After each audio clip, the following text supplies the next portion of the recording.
नमस्कार दोस्तों, स्वागत है आपके चैनल अननोन पेट्रियट्स में। 20 अप्रैल 2025 एक खूंखार नक्सली अपने कुछ जूनियर नक्सलियों को ट्रेन कर रहा था आईडी ब्लास्ट पे। Rifle training and guerrilla training दे रहा था। वो सिखा रहा था कि बूबी ट्रैप्स कैसे बनाए जाते हैं। उसका नाम था जी सोमलू। जी सोमलू इतना खतरनाक था कि उसे अनआर्म्ड कॉम्बैट की 20 से भी अधिक तकनीक आती थी, और इन तकनीकों को सीख के दूसरे नक्सली जी सोमलू से बहुत खुश था। वो उनका हीरो बन चुका था। वो उन्हें चाकूबाजी के, राइफल शूटिंग के, गोरिल्ला वॉरफेयर के ऐसे ऐसे तकनीक सिखाता था जो पहले उन लोगों ने शायद ही कभी सीखी होगी। इससे उसका जो कमांडर था राजू, वसव राजू, जिसके ऊपर 5 करोड़ का इनाम था, बहुत खुश था। और जी सोमलू सिखाने के बाद थका हारा पहाड़ी के ऊपर चढ़ता है और मुस्कुराते हुए एक चिड़िया की तरफ देखता है और आंखों से कुछ इशारा करता है। एक्चुअली वो इशारा कुछ और नहीं, वो एक मोर्स कोड था। और मोर्स कोड में ये सेंटेंस था, इट्स टाइम टू स्ट्राइक। और उसके बाद ही एक ताबड़तोड़ एक्शन स्टार्ट होता है करगट्टलू हिल्स, जो कि छत्तीसगढ़ और आंध्रा के बीच में पड़ता है। वो एक ऐसा घनघोर जंगल, एक ऐसा घना काली पहाड़ी, किस्से कहानियों में आपने काली पहाड़ी सुनी होगी, पर ये एक्चुअल काली पहाड़ी है जहाँ पे कोई इंसान घुस तो सकता है, पर वो जिंदा निकल सकता है कि नहीं, इसकी कोई गारंटी नहीं होती है। दिन के 12 बजे में रात के 12 बजे की तरह घनघोर अंधेरा होता है। इतनी गहराई है इन जंगलों में, इन पहाड़ियों में। उस पहाड़ियों के बीच में जी सोमलू, जो एक्चुअली कोबरा बटालियन का एक जाबाज कमांडो है, जिसका कोड नेम है प्रलय। इनका रियल नाम क्लासिफाइड रीजन से बताया नहीं जा सकता है। और उसके बाद एक खतरनाक ऑपरेशन स्टार्ट होता है। उस ऑपरेशन का नाम है operation black forest. Black forest दोस्तों आपने बचपन में बहुत खाई होगी केक, वो तो बहुत मीठा था, लेकिन ये ऑपरेशन इतना मीठा नहीं था। ये ऑपरेशन बहुत ही घातक और दुर्दांत था। इस ऑपरेशन में मारा जाता है एक दुर्दांत नक्सली वसव राजू, 5 करोड़ का इनामी। ये वो शख्स है दोस्तों जो, याद कीजिए, सीआरपीएफ पे हमला किया था और हमारे 75 सिपाही मारे गए थे, और इसी चीज़ का वो मास्टरमाइंड था। इसके बाद से वो छुपता फिरता था और करगट्टुल हिल्स में वो छुपा फिरा था। लेकिन ये नक्सलियों का इतना बड़ा स्ट्रॉन्ग होल्ड था कि कोई भी फोर्स आज तक उन जंगलों में घुस नहीं पाई। इसके पीछे एक कोऑर्डिनेटेड एफर्ट महीनों भर चली। एक प्रॉपर इंटेलिजेंस की सेटअप बनाई गई, एक डिकॉय क्रिएट किया गया, एक बंदे को एक भील के बेस में उसे कन्वर्ट किया गया। उसने वहाँ की लोकल लैंग्वेज सीखी, भील भाषा सीखी, और वो बंदा कन्नड़ में भी फ्लुएंट था। वो बंदा को कन्विंसिंगली वहाँ प्लांट किया गया, सारी चीज़ों की रेकी की। फिर ड्रोन्स का भी इस्तेमाल किया गया, सैटेलाइट रिकॉन्सा किया गया। इसमें बहुत सारी एजेंसीज़ का बहुत बड़ा रोल रहा। यहाँ हमारे इन्फोर्समेंट डायरेक्टरेट का बहुत बड़ा रोल था कि मनी ट्रेल्स कहाँ से जा रहे हैं।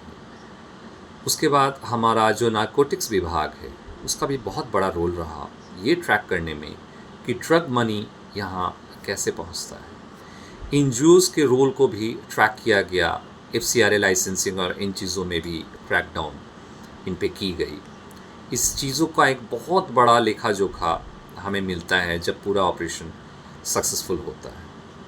इस सफलता के पीछे दोस्तों गृह मंत्री अमित शाह जी का भी बहुत बड़ा आभारी हूँ, क्योंकि इन्होंने ये देखा कि जब तक CRPF और हमारे फोर्सेस को पूरे तरीके से सुदृढ़ ना किया जाए, उनके वेपन सिस्टम्स को जब तक और एडवांस नहीं बनाई जाए, और हमारे वेपन सिस्टम पहले इंसास राइफल्स वगैरह यूज़ किए जाते थे जो कि बहुत ज़्यादा कारगर नहीं थे, सॉरी टू से दैट। उसके बाद ये देखा गया जब कमेटी ने ये डिसाइड किया गया कि हमें किसी भी टेररिस्ट्स को या नक्सलियों से हमें अगर लड़ना है, उन पर अगर अटैक करना है, तो हमारी वेपन सिस्टम को जो है वो एक कदम ऊपर रहना पड़ेगा। तो इन सारी चीज़ों को देखी गई, और उसके बाद हमारे इसरो सैटेलाइट्स ने पूरा जगह का जो पूरा ढका हुआ था जंगल को, पूरे पहाड़ के टोपोग्राफी को देखा, चीज़ों को आइडेंटिफाई की गई, हीट मैपिंग की गई।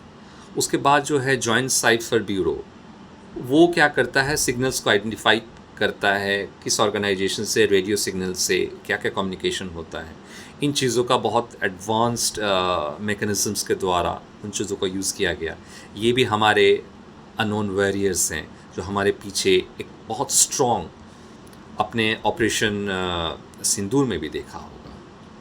जी हाँ दोस्तों, ऑपरेशन सिंदूर में भी यही टेक्निकल जो हमारा जो एज था वो काम आया, और इस ऑपरेशन ब्लैक फॉरेस्ट में भी ये जो टेक्निकल सुपीरियरिटी है और डिफरेंट मल्टी एजेंसीज़ का जो एक कोऑर्डिनेटेड रोल रहा, इस चीज़ों का हमें बहुत फ़ायदा मिला। ये ऑपरेशन ब्लैक फॉरेस्ट दोस्तों, मान के चलिए ऑपरेशन सिंदूर से किसी भी मायनों में कम नहीं है, क्योंकि ये नक्सली जो हैं वो उतने ही बड़े आतंकवादी हैं, वसव राजू उतना ही बड़ा आतंकवादी है जितना कि हाफिज़ सईद। तो वसव राजू का एलिमिनेट होना नक्सलियों पे एक बहुत बड़ा चोट है। फाइनल स्टेज अभी बाकी है। गृह मंत्री अमित शाह जी ने कहा है कि 2026 के मार्च तक नक्सलवाद को पूरी तरीके से ख़त्म कर देना है। इसकी प्लानिंग 2014 में ही स्टार्ट हो गई थी, जब से NGOs पे क्रैकडाउन स्टार्ट हुआ था।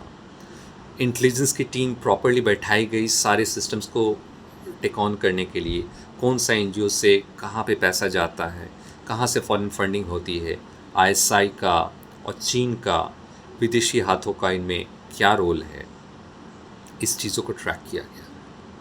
और ये दोस्तों जान के चलिए कि नक्सलिज्म अगर ख़त्म होता है, ऑपरेशन ये जो करगुट्टुलु हिल्स है, यहाँ पे इतने मिनरल्स हैं कि अब इन जगहों को हम मिनरल्स के लिए अच्छे से इन चीज़ों को हम यूज़ कर पाएंगे। यहाँ पे आजकल दोस्तों देखा होगा कि रेयर अर्थ मिनरल्स के बारे में बातें होती हैं। यहाँ पे सैटेलाइट इमेजरी से ये भी देखा गया है कि यहाँ पे रेयर अर्थ मिनरल्स मिलने के चांसेस हैं। चीन ISI इन चीज़ों को जानता है। चीन कभी नहीं चाहता है कि ये हिल्स, ये जो लोकेशंस हैं, इनकी प्रॉपर यूटिलाइजेशन हो। याद होगा दोस्तों, एक कॉपर का प्लांट हुआ करता था स्टेरलाइट, वेदांता ग्रुप की। उसे बंद करवाने में भी चीन का एक सबोटाज था, और नक्सलियों और यूनियन इन सबों को यूज़ करके स्टेरलाइट प्लांट को बंद कर दिया गया, जिसे बाद में गौतम अडानी ने उसे फिर से चालू किया और उसे खरीद लिया। तो मिनरल्स को ना यूज़ करने देना, उन लैंड को एक हाईजैक करके रख लेना, ये जो नक्सल्स हैं, ये जो जिन इलाकों पे वो कब्जा कर लेते हैं, इनको वो बोला करते थे लिबरेटेड लैंड्स। इस पे देश का कोई गवर्नेंस वर्क नहीं करने देते थे। ये एक पैरेलल सरकार चलाते थे, और उनके पास हमेशा 2 से 2,500 करोड़ का रेवेन्यू रहता था। वो वहाँ के गरीब आदिवासियों को एक्सप्लॉइट करते थे, मिनरल्स की चोरी करते थे, और उसे वो विदेश भेज दिया करते थे। ये एक बहुत बड़े लेवल का एक षड्यंत्र था। इस चीज़ को हमारे सरकार ने समझा, इस चीज़ को आइडेंटिफाई किया और 10 साल से काम किया। और एक छोटा सा घटना बताता हूँ दोस्तों, इसमें IIT भिलाई का और IIT कानपुर का एक बहुत बड़ा रोल है। यहाँ पे सीआरपीएफ के डीजी एक बार आईआईटी कानपुर गए थे और बोले थे हमारे जो जवान हैं जो नक्सली प्रभावित इलाकों में जाते हैं ऑपरेशन करने के लिए 15-15 दिन के लिए जाते हैं, वो नहा नहीं पाते हैं, तो क्या आप उन्हें ऐसा बनियान, ऐसा कपड़ा, अंडरवेयर बना के दे सकते हैं जिससे इन्फेक्शन ना हो, कोई फंगल इन्फेक्शन ना हो। खाना ऐसे हम ले जाना चाहें जो बासी ना हो, वो प्रिजर्व रहें, उन खाना को वो खा सकें, नहीं तो उनके पास खाने की कमी हो जाती है ड्यूरिंग द ऑपरेशंस। तो ये सारे जो हैं हमारे अननोन वॉरियर्स हैं, अननोन पैट्रियट्स हैं। यहाँ पे आपने देखा कि टेक्नोलॉजी का भी कितना बड़ा रोल है, और हमारे जो ये आईआईटी के जो ये प्रोफेसर्स हैं, ये छात्र हैं जो इस टाइप के मटेरियल्स, खाना और ऐसे ऐसे कपड़े डिज़ाइन करके दिया, इनका भी इन चीज़ों में उतना ही बड़ा रोल है जितना बड़ा रोल जी सोमलू ए कमांडो का है।